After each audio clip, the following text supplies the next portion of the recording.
सुनीताताई, शाळेमध्ये ज्यांनी माझे कान पकडून मला सरळ वागायला शिकवलेलं आहे ते आमचे गुरुजी नरे गुरुजी पाटील मॅडम, आणि त्याच वेळी शाळेमध्ये असताना आमच्या बरोबर एकत्र आगाऊपणा केलेला आहे आणि आता केंद्र प्रमुख आहेत बारागळ सर, आणि माझा बंधू सचिन, त्याचे सर्व शिक्षक सहकारी, यातले बरेच जण माझ्या वडिलांच्या बरोबर काम केलेले, काही जण वडिलांकडून शिकलेले. मी घरी सचिनला, ताईला नेहमी मी चिडवायचो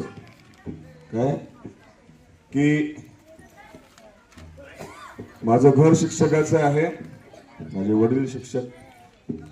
भाऊ शिक्षक, बहीण शिक्षिका, भाऊजी शिक्षक, मामा शिक्षक, काका शिक्षक, अख्खी गल्ली अंदूर शिक्षक शिक्षक शिक्षक, मी चुकून डॉक्टर झालो असं नेहमी सांगायचो मी. आणि नंतर जेव्हा मी माझ्या स्किन सिटीमध्ये MBBS नंतरच्या MD सारख्या DNBच्या सीट सुरू झाल्या, माझ्याकडे डिप्लोमाच्या सीट सुरू झाल्या, MD नंतरच्या फेलोशिप आल्या, देशातून परदेशातून डॉक्टर माझ्याकडे शिकायला यायला लागले, तेव्हा मला अचानक लक्षात आलं, अरे मी पण मास्टरच झालेलो आहे, फक्त डॉक्टर लोकांचा मास्टर झालेलो आहे, त्यामुळे मास्टर की ही तशी आमच्या खानदानामध्ये नाही नाही म्हणली तरी म्हणजे ती आतून होती आणि ती बाहेर आलेली आहे. आणि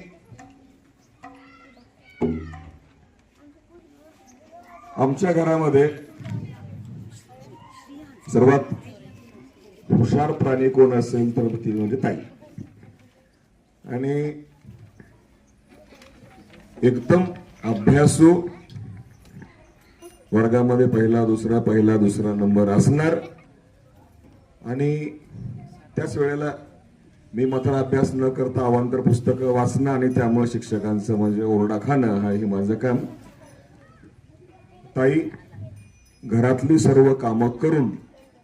अभ्यास करायची तरी वर्गामधला तिचा पहिला दुसरा नंबर कधी म्हणजे गेला नाही. अगदी स्वयंपाक करणं, भांडे, चुलीला पोतरा घालणं, त्यावेळी गॅस वगैरे नव्हता, चुलीला पोतरा घालणं, बाहेर झाडू मारून सडा मारणं, इथपासून ते सर्व कामं करायची आणि तेवढं करून सुद्धा